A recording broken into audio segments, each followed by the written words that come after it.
Te llamé por tu nombre y comprendí que estabas solo.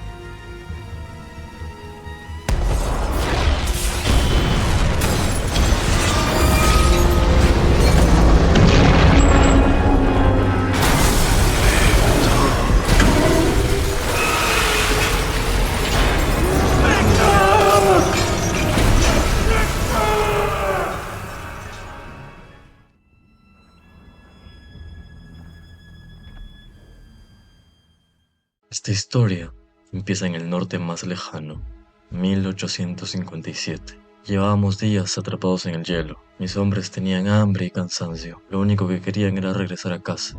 No los culpo, pero teníamos una misión que completar. El Polo Norte. Una noche encontramos a un hombre atrapado en la nieve, casi moribundo. Una herida en el hombro y a falta de una pierna usaba una prótesis. Pedí a mis soldados que lo llevaran al barco. De entre la oscuridad de la noche apareció el monstruo que había herido a este misterioso hombre, más alto que cualquier otro ser que haya visto, y una fuerza capaz de romper huesos. Se deshizo de 6 hombres de mi tripulación. ¿Qué buscaba? Le disparamos más de una vez, pero esa cosa no moría. Tenía tanta fuerza que no le costaba nada mover mi barco.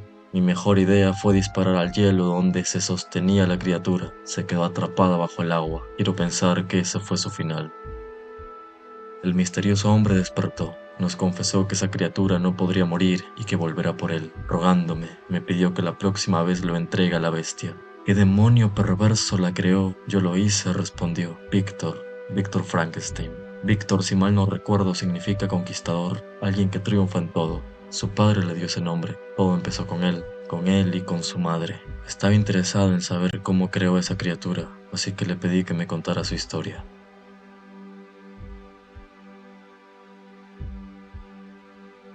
Mi padre era un varón y un ilustre cirujano. Se casó por mi madre más que nada por conveniencia. Ella era de linaje noble y su dote era considerable. Eso le dio a mi padre los medios para preservar su rango y el hogar familiar. No estaba presente en nuestras vidas, pero cuando volví a casa, todos tenían que hacer su voluntad. El resto del tiempo, ella era toda mía. Mi madre estaba embarazada. Mi padre le daba de comer comida horrible solo por la salud del bebé. Era lo único que le importaba. Mientras rezaba, los oía a través de los muros, discutiendo y gritando sobre fortuna y herencias, y sobre mí. Sus voces me llenaban de terror.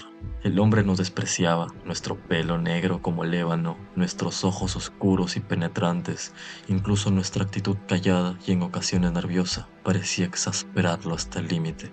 Él me hacía estudiar el cuerpo humano, quería que yo sea cirujano igual a él, así que dejó de golpear mis manos y empezó a golpear mi rostro. En sus palabras representaba vanidad.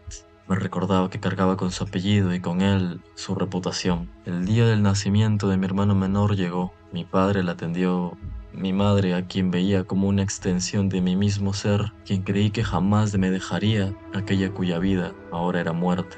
Sus ojos se habían apagado, su sonrisa ahora alimentaba la tierra fría. Una parte del universo había quedado vacía y el firmamento se había oscurecido para siempre. William creció alegre y radiante como el sol. Tenía un carácter más dulce y apacible, sin duda el favorito de mi padre. Él era la brisa y yo la nube de tormenta. Con él eran solo sonrisas y conmigo desprecio. Había algo más, o más bien, algo faltaba. Mi madre había muerto en las manos del doctor más distinguido de su época, mi padre. Y en mi mente se formó una idea inevitable, ineludible, hasta hacerse realidad. Él la dejó morir. Prometido amar a la muerte, lograr lo que mi padre nunca hubiera logrado. Tuve un renacimiento esa noche, gracias a una visión.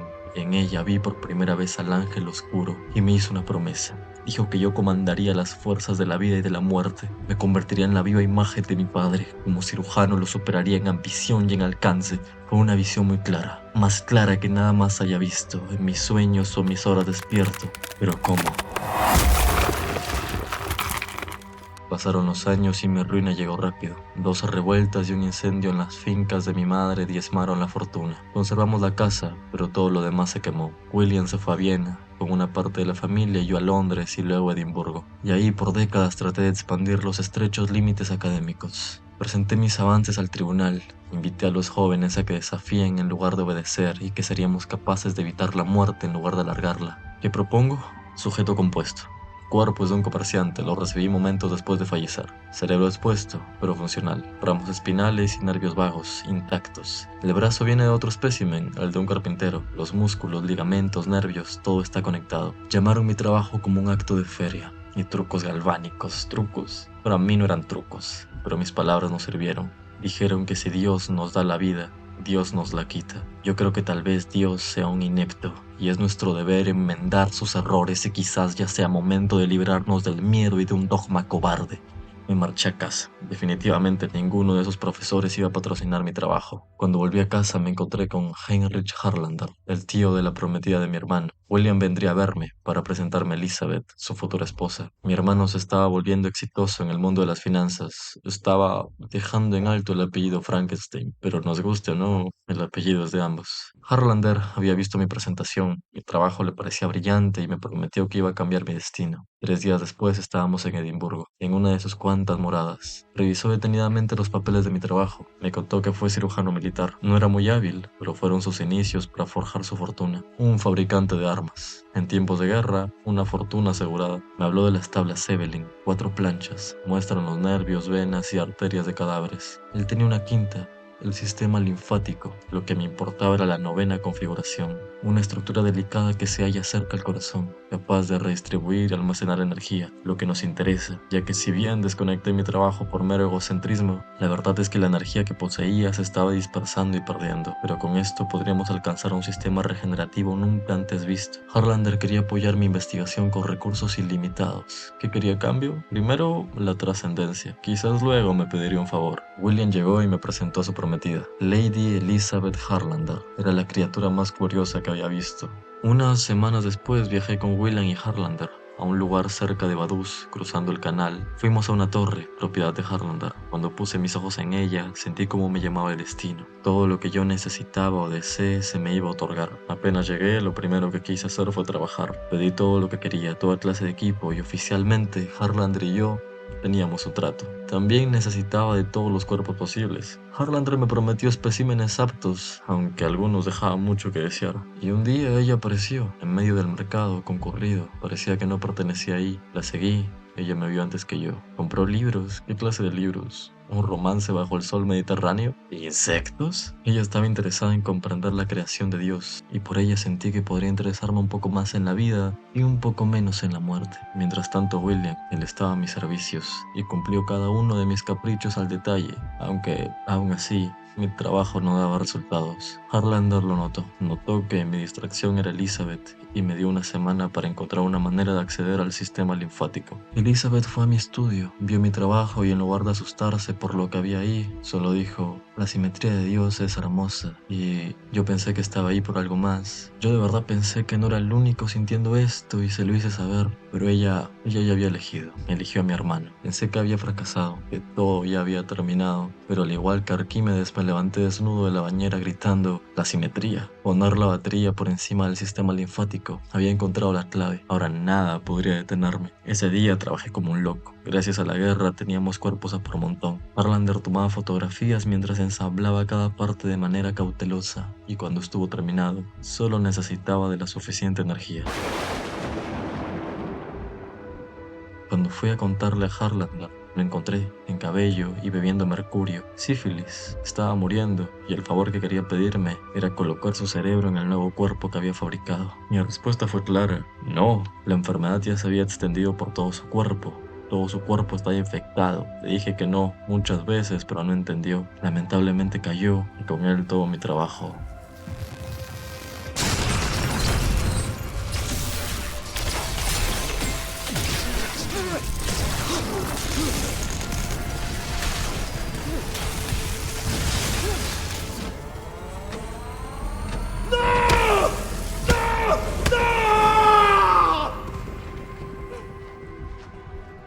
Todo se arruinó. Tú me mentiste, mentiroso. Al despertar estaba esa cosa frente a mí. No sé cómo pasó, pero estaba vivo. Pronunció mi nombre, Víctor. Lo llevé a los canales. Sería mucho más fácil tenerlo ahí. Pero era un niño y estaba muy asustado. Todo era nuevo para él. El calor, el frío, la oscuridad. Pero mi logro se sentía antinatural. carente de significado. Pasaron varias semanas. Mientras su fuerza crecía, no había ningún otro desarrollo. No había descanso para mí por atenderlo. Un día vi que sus heridas se curaban al instante y tuve miedo, y él también a mí. William y Elizabeth visitaron la torre. William me trajo documentos que francamente no me interesaban, pero Elizabeth se encontró con la criatura. Me reclamó el por qué estaba encadenado y principalmente por seguridad y porque sería más fácil asearlo. William preguntó por su inteligencia y no disponía de la inteligencia que quería obtener. Lo único que podía decir era Víctor. En ese momento no pensé que quizás eso era lo único que le importaba. Elizabeth había formado un lazo con esa criatura, un lazo que no formó conmigo. Cuando la confronté me dijo que el monstruo era yo. Solo los monstruos jugaban a ser Dios. Quizás fueron celos, envidia, no lo sé, pero en ese momento odié a mi creación y quería destruirla. Le informé a William que había fracasado. La criatura era muy peligrosa. Como prueba de ello le mostré el cadáver de Harlander, diciendo que él lo había asesinado en un ataque de ira. Le pedí que se fuera junto a Elizabeth para deshacerme de esa cosa. Apenas se fueron llené todo el lugar de explosivos, no sin antes darle una última oportunidad. Una palabra que no sea Víctor. Elizabeth. Ahora quería matarlo. Cuando encendí los explosivos gritó mi nombre y por un momento quise salvarlo, pero ya era demasiado tarde. La explosión contenida en esa torre me golpeó con fuerza y así perdí mi pierna y todo lo que había construido.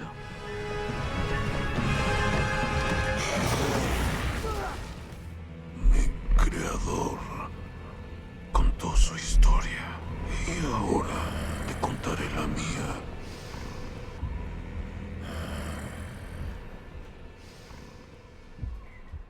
Conseguí escapar. Por primera vez contemplé el mundo real. Mis heridas ya habían sanado, pero tenía frío, mucho frío. Me refugié en una cabaña que parecía abandonada. Para sorpresa mía, una familia entera habitaba ahí. El anciano me conmovió. En sus ojos invidentes solo veía sabiduría. Esas personas poseían un sonido que usaban para contarse sus sentimientos y sus ideas. Las llamaban palabras. Anhelaba ser parte de esa familia, volverme su benefactor. ¿Qué podía hacer yo por ellos? Así que en las noches reunía materiales para ellos. Me llamaron espíritu del bosque. Desde ese día me volví su guardián invisible. Y en ocasiones, ellos también mostraban un poco de bondad hacia mí. Ropa, pan, y por un breve momento, el mundo y yo estuvimos en paz. Los lobos atacaban sus ovejas. Una idea o un sentimiento quedó claro en mí. El cazador no odiaba al lobo. El lobo no odiaba a las ovejas. Pero la violencia parecía inevitable entre ellos. Tal vez, pensé, así funciona el mundo. Van a cazarte y matarte solo por ser quien eres. Un día la familia viajó lejos. Solo quedábamos el anciano y yo. Había ideado en mi imaginación diversas maneras de presentarme al fin ante el anciano. Me tendría miedo, me aceptaría, me rechazaría. Con un solo paso entré a un mundo diferente, uno que solo había visto de lejos. Me pidió que lo acompañe, que haga de ese lugar un hogar y de él un amigo. También me enseñó a leer. Leí muchas historias. Primero sobre un hombre llamado Adán y una mujer llamada Eva, sobre su tiempo en el primer jardín. Leí sobre el surgimiento de ciudades rivales y el colapso de una torre y la ira de un dios. El tiempo pasó y se fue volando con las hojas del otoño. Perdonar, olvidar, es la verdadera sabiduría.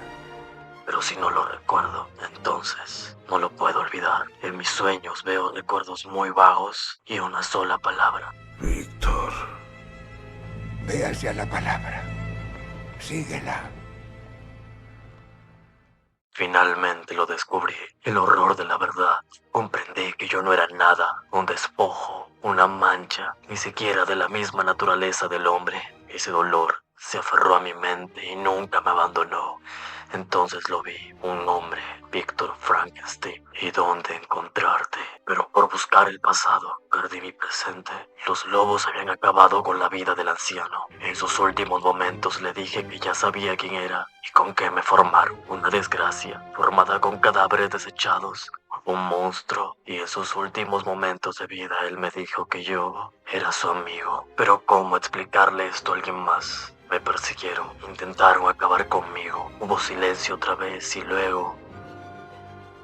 Vida cruel y brutal. ¿Cuánto tiempo estuve muerto? No estoy seguro, pero mis heridas habían sanado. Me sentí más solo que nunca. porque para todo hombre existía un remedio para su sufrimiento, la muerte, un obsequio que también me habías negado. La envidia surgió dentro de mí y decidí que debía exigirle un simple favor a mi creador. Quería exigirle una compañera. ¿Y cuál fue tu respuesta? He creado algo verdaderamente horrible. No algo, alguien. Yo pienso, yo siento. Según tú, solo importa tu voluntad. El milagro no es que yo pueda hablar, sino que tú alguna vez escuches. Y si me vas a negar el amor, entonces me entregaré a la ira. Apareció Elizabeth y tú simplemente fuiste tú. Todo vino de ti. Tú eres el monstruo. Me perseguiste más allá de los bosques, de las montañas y horizontes congelados hasta que no quedó nada más. Solo tú.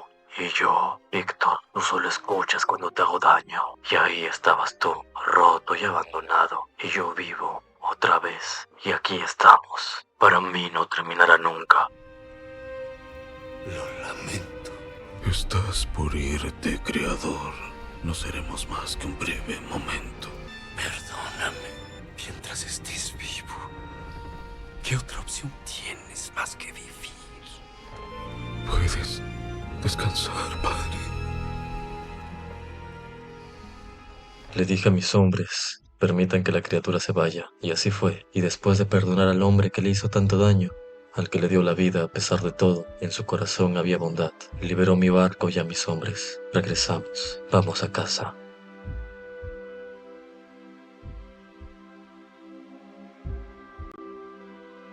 Ahora, ¿de qué trata Frankenstein? Perdonar, conocer perfectamente a quien te hirió y cómo te hirió, y decidir dejar que pase, porque el perdón es sabiduría, es paz. Y a diferencia de la criatura que no puede morir, nosotros sabemos que algún día, no sé cuándo, pero algún día las luces se apagarán. Entonces, ¿pasaré toda mi vida odiando? ¿O seré lo suficientemente sabio para reconocer en los ojos de esa persona que tanto daño me hizo el arrepentimiento y que al igual mío estaba asustada y no sabía qué hacer? Mucho más si esa persona fue mi padre. ¿Cómo juzgarlo? Su padre no le enseñó a ser padre y a mí nadie me enseñó a ser hijo. Y podríamos repetir esto una u otra vez hasta el final de los tiempos y seguir demostrando y viviendo con nuestra inmensa ira, o ser lo suficientemente fuertes para decir te perdono. Y esta vez no repetir el ciclo. Mientras pueda vivir, ¿qué otra opción tengo más que esa? Voy a vivir con todo lo que eso conlleva: amar, reír, observar, sentir, pensar y también sufrir, llorar, odiar, pero sobre todo perdonar a quien me hizo tanto daño, porque solo así podré vivir en paz.